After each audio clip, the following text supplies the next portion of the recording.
আসসালামু আলাইকুম সুপ্রিয় ভর্তি ইচ্ছুক পরীক্ষার্থীরা, আশা করছি তোমরা সবাই খুব বেশি ভালো আছো এবং তোমাদের যে ভর্তি প্রস্তুতি সেটা খুব শানিতভাবে চলছে। তোমাদের বহুল কাঙ্ক্ষিত একটি প্রশ্ন, যে কোয়েশ্চেনটা কমন সবার থাকে, যে ইংলিশ প্রিপারেশনটা কিভাবে নিব বা কি পড়বো কিভাবে পড়বো, সেই কোয়েশ্চেন নিয়ে আমি আজকে তোমাদেরকে আনসার দেওয়ার ট্রাই করবো। সো সেই কোয়েশ্চেনটা হচ্ছে ইংরেজি প্রস্তুতি, বিশ্ববিদ্যালয় ভর্তি পরীক্ষায় ইংরেজি প্রস্তুতিটা আসলে কিভাবে নেবে। এইটা আসলে এক একজন এক একটা স্ট্র্যাটেজি ফলো করে চান্স পেয়েছে বা চান্স পাচ্ছে করেসপন্ডিংলি। সো তুমি যে কোনো একটা ওয়ে ফলো করতে পারো যেটা তোমার ভালো লাগে, যে ওয়েটা আমি ফলো করি এবং আমি মনে করি ওয়েটা হচ্ছে ইফেক্টিভ, অনেক বেশি ইফেক্টিভ, সেই ওয়েটা আমি তোমার সাথে শেয়ার করবো। তুমি তোমার ভালো লাগলে তুমি এটা ফলো করতে পারো, আদারওয়াইজ তোমার ফলো করার দরকার নাই। ওয়েটা হচ্ছে কি, একদম আমি শর্টকাটে বলে দিচ্ছি, অতিরিক্ত কথা না বলে শর্টকাটে বলে দিচ্ছি। দেখো তুমি প্রথমে তো গ্রামার টপিক পড়বা, ওকে? দুইটা জিনিস থাকে, একটা গ্রামার একটা মেমোরাইজিং পার্ট। গ্রামার নিয়ে আমি আগে কথা বলি। দেখো তুমি গ্রামার টপিক পড়বা, গ্রামারে মনে করো তুমি নাউন বা প্রোনাউন পড়ছো অথবা অ্যাডজেক্টিভ অ্যাডভার্ব যে কোনো কিছু তুমি পড়ছো। তুমি প্রথমে নাউনটা শেষ করছো, নাউনটা কোত্থেকে শেষ করছো? তুমি হয়তো তোমার টিচারের প্রোভাইড করা শীট থেকে শেষ করছো, অথবা কোনো একটা book, master, English tutor and many book, others book থেকে তুমি শেষ করছো, যে কোনো একটা বুক বা শীট থেকে শেষ করছো। এবার কি শেষ করছো? তুমি পড়াটা শেষ করছো, নাউন শেষ করছো, ওভারঅল সব শেষ করছো। এবার শেষ করার পর তোমার কাজ কি? শীট বুক থেকে শেষ করা হচ্ছে তুমি ডিরেক্ট কোয়েশ্চেন ব্যাংকে চলে আসবে। কোয়েশ্চেন ব্যাংকে এসে সব প্রশ্ন প্র্যাকটিস করে ফেলবা। তুমি নাউন শেষ করছো, নাউন শীট বা বই থেকে শেষ করছো, ওই কোয়েশ্চেন ব্যাংকে এসে নাউনের যে চ্যাপ্টারটা আছে প্রশ্ন ব্যাংকে ওইটা ধরে সবগুলো শেষ করে ফেলবা নাউনের প্রশ্ন। এখন তুমি কি সব প্রশ্ন পারবা?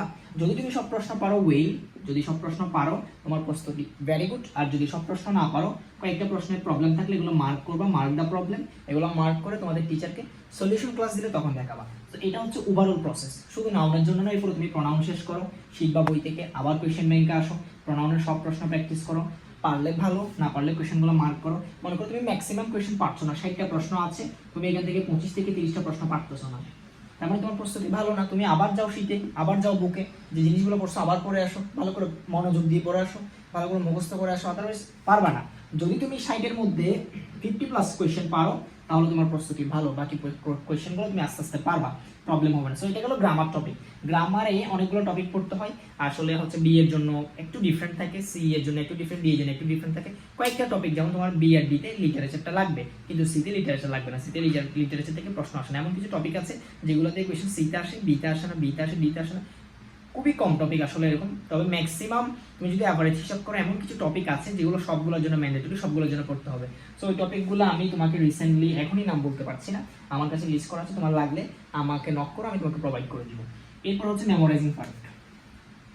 মেমোরাইজিং পার্ট মানে হচ্ছে মুখস্থ বিদ্যা। আমি প্রথমে লিখছি, দেখো প্রতিদিন থাকবে, তুমি এটা তো পড়বা, এটা তুমি প্রতিদিন চাইলে পড়তে পারো, তবে একদিন পর একদিন পড়তে পারো। গ্রামার টপিক বেশি না, সর্বোচ্চ মনে করো 20-25টা, তো ওইগুলো শেষ করা যাবে আসলে 3-4 মাসের মধ্যে, এগুলো ভালো করে শেষ করতে পারবো। গ্রামার নিয়ে সমস্যা হয় মেমোরাইজিং পার্ট নিয়ে। প্রতিদিন থাকবে বলতে সিনোনিম আছে, অ্যান্টোনিম আছে। মেমোরাইজিং পার্ট কি কি? Synonym, antonym, analogy, phrase, one word substitution, spelling, এগুলো হচ্ছে ম্যান্ডেটরি, এগুলাই আসে। আরো কয়েকটা আছে, ওগুলো এত বেশি ইম্পর্টেন্ট না, তবে এই জিনিসগুলো অনেক বেশি ইম্পর্টেন্ট। সিনোনিম, অ্যান্টোনিম তো মাস্ট 3 স্টার না, যদি বলা যায় 50 স্টার দাও, এটাও দিয়ে রাখো, কারণ এটা অনেক বেশি ইম্পর্টেন্ট। এন্ড অ্যানালজি অনেক ইম্পর্টেন্ট। যারা সিতে এক্সাম দিবা, সিতে 5টা অ্যানালজি আসবে, ডিতে আইকিউ তে অনেকগুলো অ্যানালজি আসবে, ডিতেও অ্যানালজি আসবে। সো অ্যানালজি তুমি বাদ দেওয়ার কোনো প্রশ্নই আসে না, অ্যানালজি শিখবা।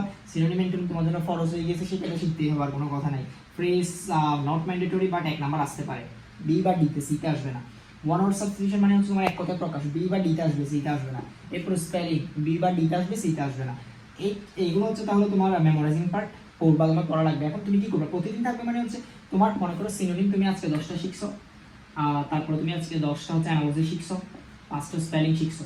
এটা তুমি এটা চেঞ্জ করতে পারো, তুমি চাইলে 20টা শিখো বা 5টা শিখো, এটা তোমার ধারণ ক্ষমতার উপর নির্ভর করে তুমি যতটা পড়তে পারো। এটা আমি আমার একটা বেসিসে বললাম, ইটস জাস্ট এক্সাম্পল। সো এরপরে হচ্ছে এটা মনে করো প্রথম দিন, এরপরে দ্বিতীয় দিন আবার পড়ো সেম ভাবে, তৃতীয় দিন আবার পড়ো, চতুর্থ দিন আবার পড়ো, পঞ্চম দিন আবার পড়ো, ধারাবাহিকতা বজায় রাখো। আজকে 10টা, কালকে 10টা, পরশু 10টা, এভাবে করে শেষ করো। তুমি যদি চাও যে আমি এখন পড়বো না, পরীক্ষার 1 মাস আগে আমি পড়ে ফেলবো, অথবা আমি এখন সব শেষ করে ফেলবো, এটা হবে না আসলে। ধারাবাহিকতা বজায় রাখতে হবে, একসাথে চাইলে তুমি সব শেষ করতে পারবে না। আবার যদি এমন পড়ে ধারাবাহিকতা তুমি 3 দিন রাখছো আর 5 দিন রাখো না, ওই 3 দিন যে পড়ছে এগুলো সব ভুলে যাবা। ধারাবাহিকতা না রেখে তুমি মেমোরাইজিং পার্ট পড়তে পারবে না। এগুলো তুমি একটু নিজের মধ্যে ভাগ করো না, যদি তুমি অ্যানালজি পড়বা, আজকে ফ্রেজ পড়বা, নাকি ওয়ান ওয়ার্ড সাবস্টিটিউশন পড়বা, যে কোনো কিছু। তো আমি বলবো যে যারা তোমাদের মেমোরাইজিং পার্ট যারা শুরু করবা, তারা সিনোনিম, অ্যান্টোনিম, অ্যানালজিগুলো আগে শেষ করো। এই 3টা আগে শেষ করে এরপর ওয়ান ওয়ার্ডে যাও, এরপর ফ্রেজ স্পেলিং এ যাও। আগে এই জিনিসগুলো শেষ করো, সিনোনিম, অ্যান্টোনিম, অ্যানালজি, বিকজ এগুলো অনেক বেশি ইম্পর্টেন্ট। ওকে, এরপরে নিচে নিচে মোস্ট ইম্পর্টেন্ট হচ্ছে অল পিওয়াইকিউ মানে প্রিভিয়াস ইয়ার কোয়েশ্চেন। এই গ্রামার এবং মেমোরাইজিং পার্টের যত প্রিভিয়াস কোয়েশ্চেন আছে সবগুলো অনেক বেশি গুরুত্বপূর্ণ, 3বার করে শেষ করবা সব, অ্যাটলিস্ট 3বার করে শেষ করতে হবে। এরপরে ক্লিপস টোফেল